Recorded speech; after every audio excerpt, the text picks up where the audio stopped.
Thank you, Leslie, and thank both Kevin and Dean for their excellent assessments of where China's going and the implications for the U.S. Before I open the floor to questions, just a question of my own to kick it off, and it builds off of Leslie's framework, the three camps, and how we ought to be viewing the Chinese threat challenge, let's say. You seem to suggest that it's not really much of a challenge at all, that it's instead it should be more graciously interpreted as an opportunity to internally focus on what our own goals and priorities are, because they are, after all, following, not leading. But is that something that the rest of the panel agrees with? And if that's the case, Leslie, where should we be focusing our attention in space?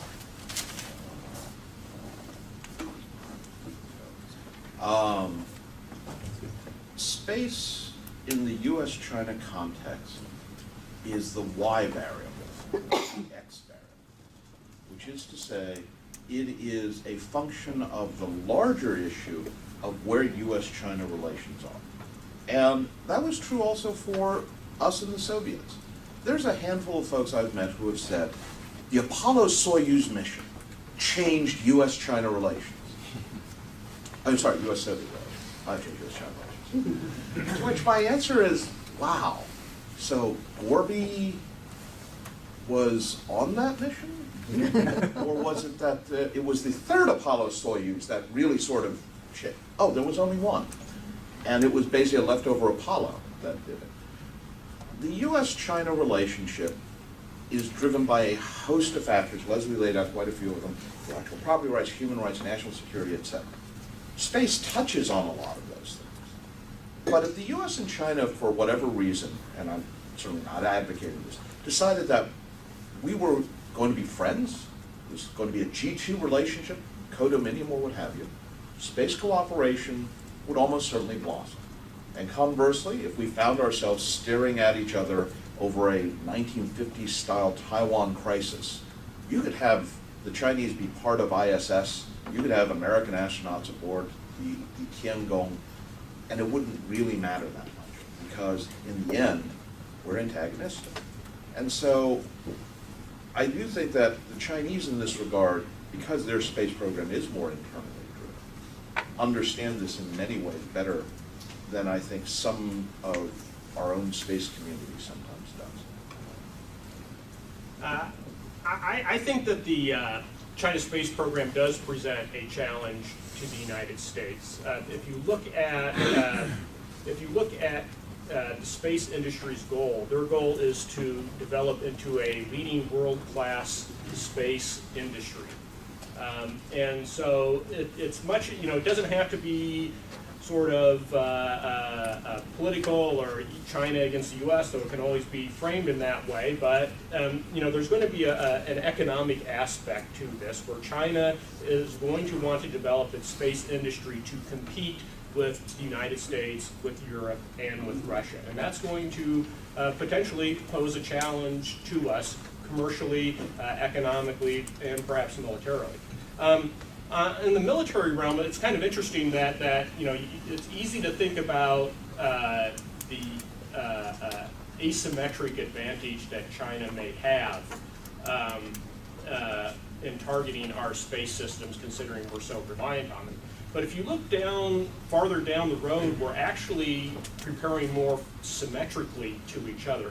And if you look at air-sea battle, what is it composed of? It's composed of C4ISR, cyber, electronic warfare, stealth, long-range precision strike. Okay? If you look at what China is developing, it's based on C4ISR, long-range precision strike, stealth, electronic warfare.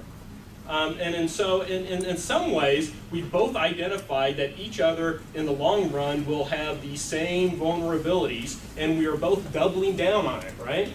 Okay, China's going to target our satellites, so what are we doing? We're going to develop a strategy, which where satellites become even more valuable. What's China doing? Well, we need to extend farther out beyond our coast. So what do we need to do? We need to develop satellites so we can extend farther out beyond our coast. So I think in that sort of situation, it does become more of a challenge to us. So Jeff, to answer your question, where should we focus on our resources in space? I would definitely agree with Kevin. I mean, we have, again, the discussion is both military and civil. So obviously in the military field, there are, some true threats here and some true challenges that need to be addressed head on. And clearly, resources need to be focused on that. And I certainly would never suggest otherwise. I'm saying from a civil space aspect or from a civil space perspective, where should we be first in our resources? Well, on something new, something that really is sort of a game changer, something that hasn't really been tried before. Because if you're talking about trying to really get the American psyche engaged, in a clear way again on this, it's got to be something that's pretty revolutionary, something that's really pushing the boundaries of things, because otherwise I think it's just going to produce a lot of, even though I don't mean to suggest that all the stuff that we're doing in space is ho-hum. It's obviously pretty amazing, planetary exploration, human exploration, it's all incredibly amazing. I'm saying that it doesn't generate the kind of excitement that then generates the kind of dollars that people want to see going into the civil space arena without it being something pretty new and flashy. Well, the reason I asked that question to lead off is the danger that I see from the way the Chinese program is being interpreted by some is that it positions us into a position where we have to replicate what they're doing, where we become the follower rather than the leader, because we seem to have ceded ground in some of those areas. We don't have a planned mission to the moon, or we don't have a plan. Our space station, we're not quite sure what we want to do with those types of things. So if the danger becomes reinvesting scarce dollars and attention into programs that have the ho-hum factor, as you say, that's not the best investment of national attention, of our comprehensive national power, so to speak. So I think it's important, and given your experiences, you shed some interesting perspectives on how our decision makers can or ought to be interpreting the Chinese challenge. So questions from the floor. Thank you, and great talk so far. While this Shenzhen 9 Tiangong 1 mission was going on, the X-37B came back, and I saw some commentary in some English translated Chinese newspapers that were at least raising their eyebrows on what their thoughts were on that. I just want to get your assessments on what you think the Chinese mindset is about us having that X-37B up for over a year.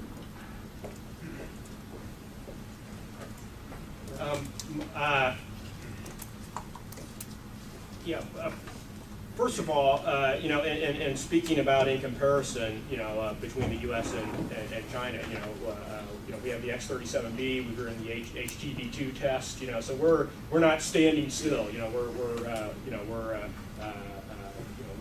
investing in even more advanced technologies.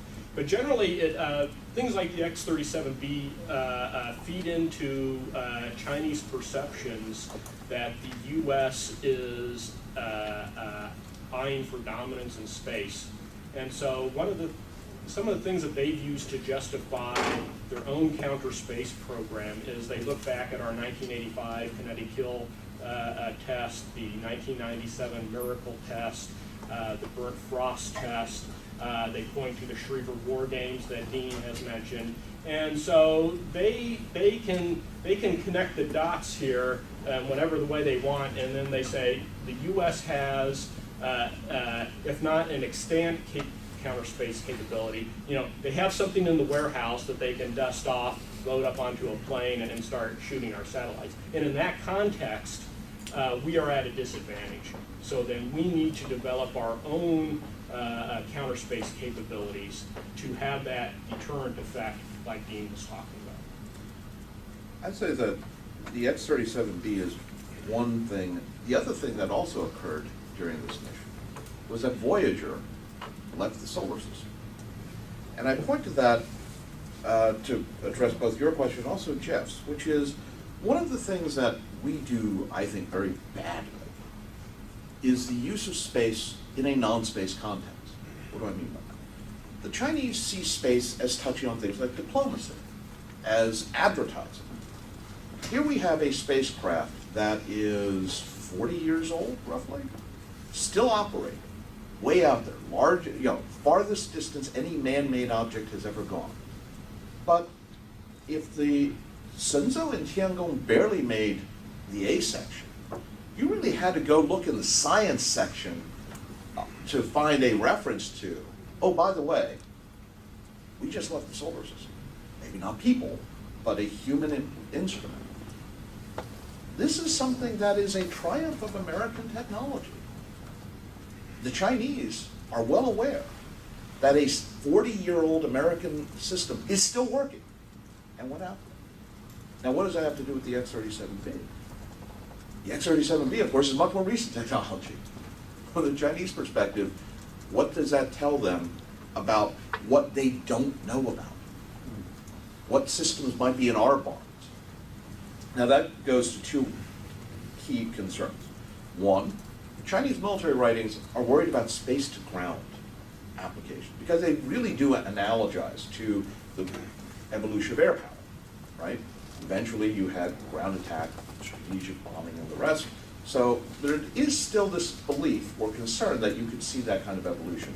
X-37B is often associated with that. That, to my mind, is more sort of perhaps space enthusiasts over there extrapolating perhaps beyond reasonable bounds. But the other thing which is of much greater concern is that space dominance is transitory, which is to say you don't establish space dominance and the other side says, oh, well, okay, that's it. It has something that has to constantly be striven for, which means the ability to place new systems to replace killed systems is key. And the X-37 is seen, and I think here, more reasonably, as a potential delivery vehicle, whether you launch it from Earth in the middle of a conflict, or you pre-deployed it in crisis with backup satellites already in orbit, so that the other side, the Chinese, would have to worry about whether or not that was something that would come zipping in. Not so much to hit ground targets, but deploy emergency replacement systems. Sure. Hi. Question for Kevin and for Leslie, but maybe ladies first. You mentioned how Congress at the moment is averse to cooperation with China, but at least in the area of the International Space Station, other International Space Station partners have different approaches to cooperation with China. And I remember that the German Space Agency had a small experiment flying on Changzhou 8. And recently, the Director General of the European Space Agency has become quite outspoken in his call for cooperation with China. Do you think that China, or the cooperation with China, has the potential to become a divisive element in the space station partnership?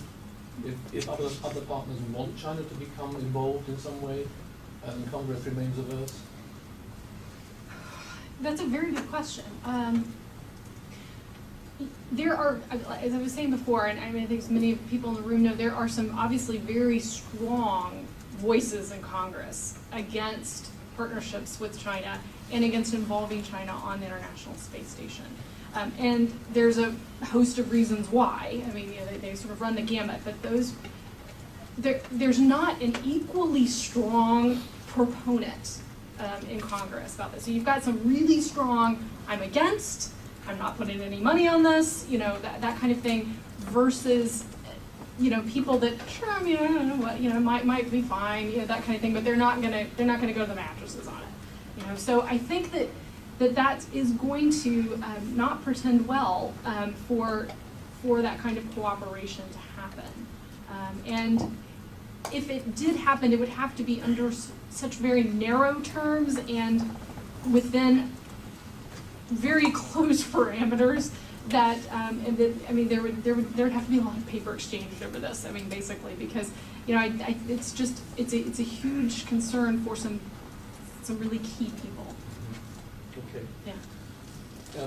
Kevin, you mentioned quite early on that the Chinese test program was affected by budget limitations. I think it reflected in the very few test flights they had. Do you think that the the overall schedule of the Chinese manned spaceflight program reflects a continuing budget cap on the part of the Chinese? Do you think that is how they would plan that program, by allocating a certain fixed amount per year? Or do you think that if it is budget capped, is the budget increasing now with more complex missions? Right. Yeah. I'm not privy to the year on year on budgets, but certainly yes. They have stated frequently that the reason why they are spacing these flights out is because of budgetary reasons. Now, you can only expect that as they ramp up with the space station and increase crew, that budget will increase. And in fact, if you look at the organization that is devoted to human spaceflight, they have a couple of key labs that they, what's called state key labs, which are sort of national level labs which bring in the best and the brightest to work on difficult issues. And in 2009, 2010, they established what they call the Human Factors Key Lab, and another one on aerospace biomedicine. So they're setting up more of a foundation to actually have long-term presence in space. And if they're setting up these organizations like that, then of course they're going to need more. I want to follow up on that. Do we have a sense of what the prioritization of space activities are for the Chinese government vis-a-vis other things that they've got to fund? So if this global economic crisis begins to bite China, or some of the long-run factors that Kevin identified begin to bite at their available resources, where does space rank in the list of priorities? Yeah, well, this is that's a good question, and it's sort of similar to U.S. If you go out and do a survey and people really like space, yes, we want to support space, but then you rank it, so okay, is it above Social Security, is it above defense, agricultural subsidies, what, and then it just starts, going on down the line, and we don't, at least I don't have a sense of where it ranks.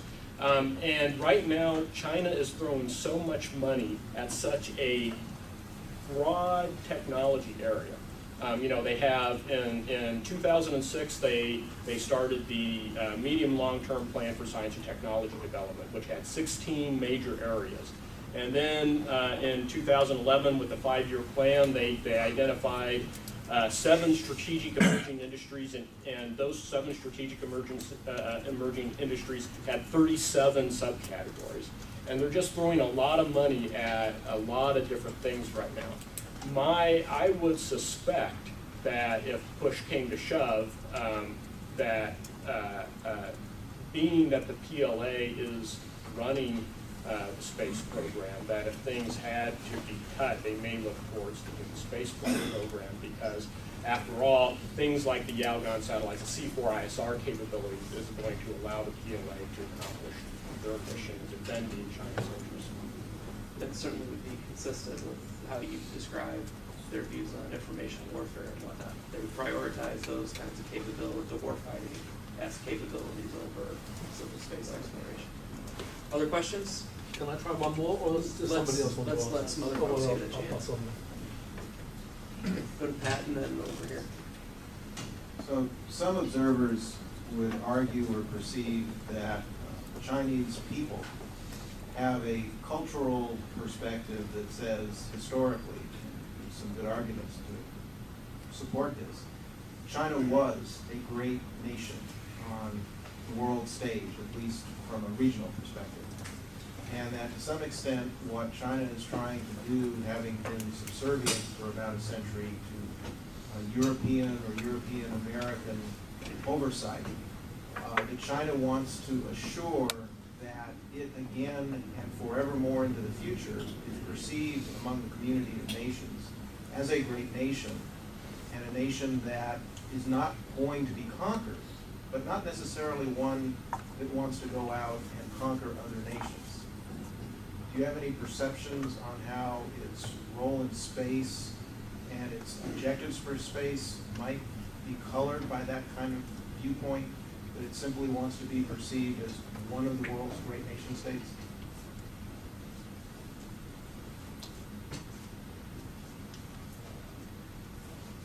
Sure. I I would say that both the United States and China are in interesting ways status quo powers. The problem is how you define status quo. And it goes exactly to your point. In the United States, we're a status quo power because for the last 200 years, things have been going pretty well for us. Unfortunately, that's the exact same period when China, from its perception, has been the center of humiliation, has been taken advantage of, etc. So this is the outlier for China. Now, for China then, a return to greatness is a return to the normal status quo being the dominant power in the known world, which back 1,000 years ago, or 2,000 years ago, or 3,000 years ago, was simply Asia.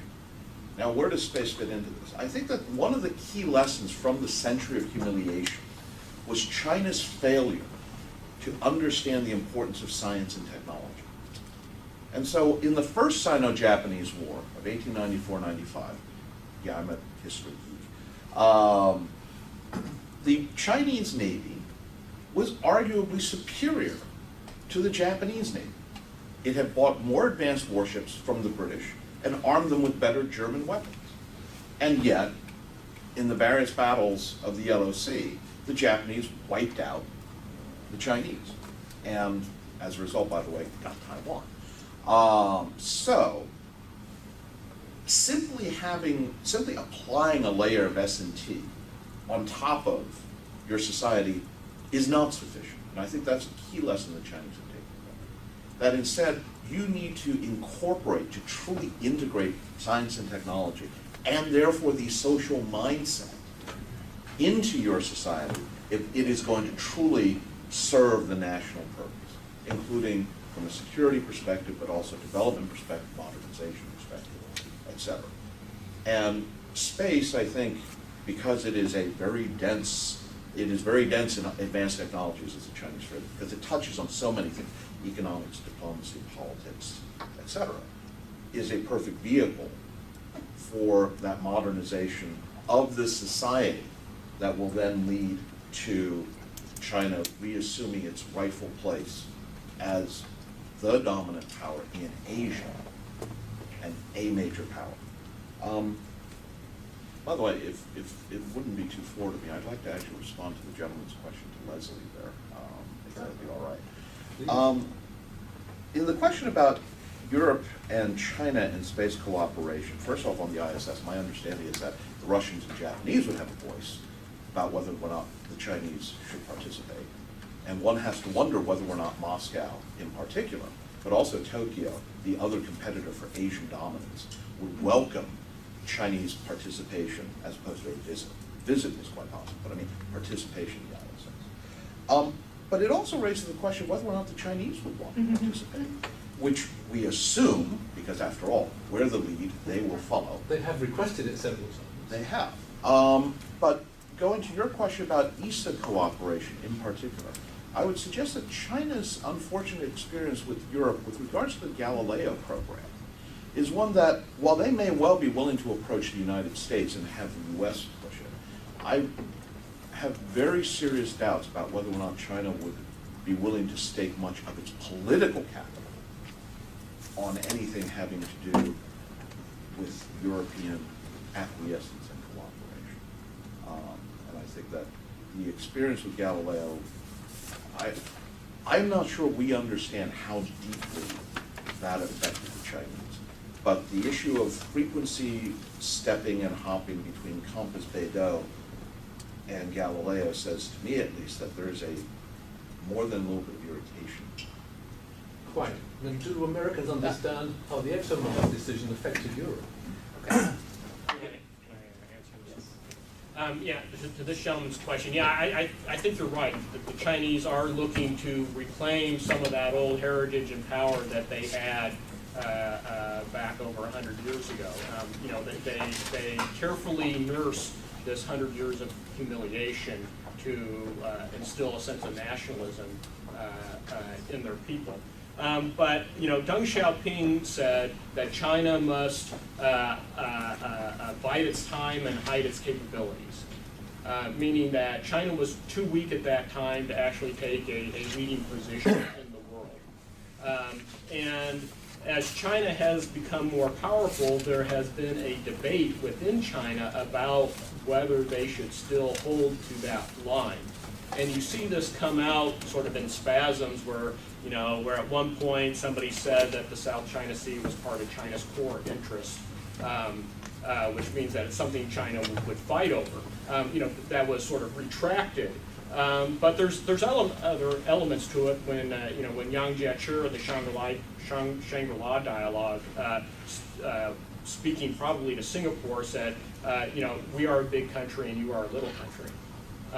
And so yes, they want to have, they want to be able to play a role in the world and to influence events to their own advantage, just like any other country.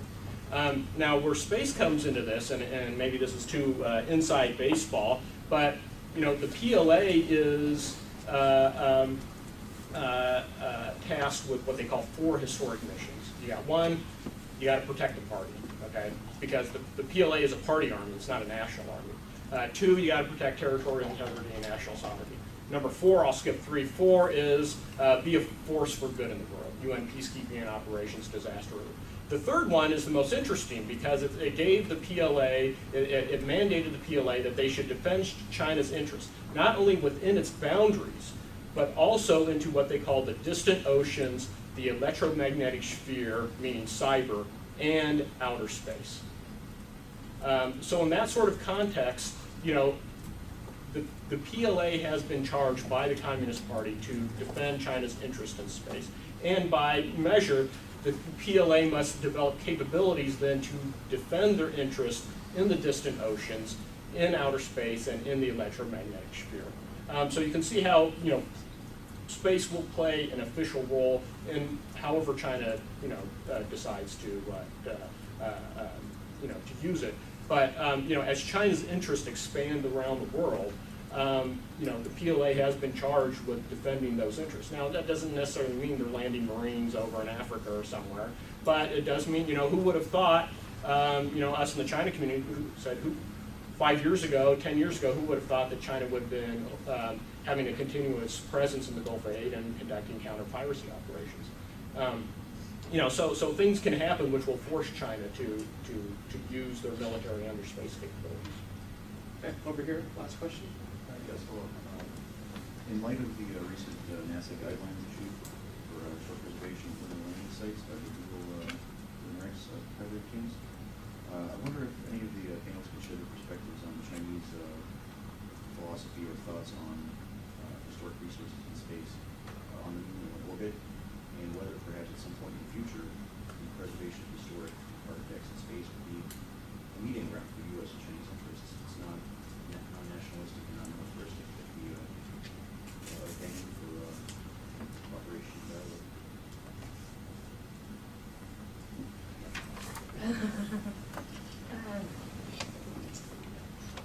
It's oh gosh, I have 3 thoughts rumbling around my head.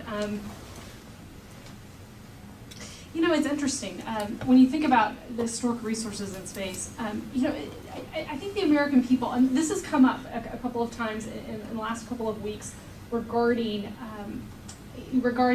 China's human spaceflight ventures and such. And there's this image that sort of hangs in the public's mind of China going to the moon, right? And the idea is replacing the American flag, right, with the Chinese flag. It's again, it's not this kumbaya cooperation, but rather a sign of we're here now, right? And you are second rate, basically. I mean, you've taken a step back, right? So this is this public image that's out there, which doesn't at all speak to what you're suggesting, that this would portend greater cooperation. However, obviously, these types of resources are much broader than this, and this is just one of the ones that captures the imagination. And I do think there's going to be some very interesting dialogue over the next few years about sort of the legalistic aspects of space, and in dealing with a sort of a new entrant in this debate, because there are already fascinating legal arguments over who controls what and how, you know, how do these treaties get handled, how do memos of understanding get handled. And when you're dealing with any kind of new entrant, but particularly China, because it's a different beast than Europe, that I think that there's going to have to be a re-looking at, a re-examination of some of these policies and some of the legal aspects moving forward. I'm not certain it's going to necessarily lead to more cooperation because of some of the issues that we've discussed, but it will certainly lead. This sounds kind of lame, but it'll certainly lead to more discussion and certainly lead to more of an introspection there. Well, Leslie, Dean, Kevin, thank you so much for participating on this panel on such short notice, but I think that the dialogue was well worth it. Thank you all for being here today, and try to stay cool out there. I'm sure it's like 100 degrees already.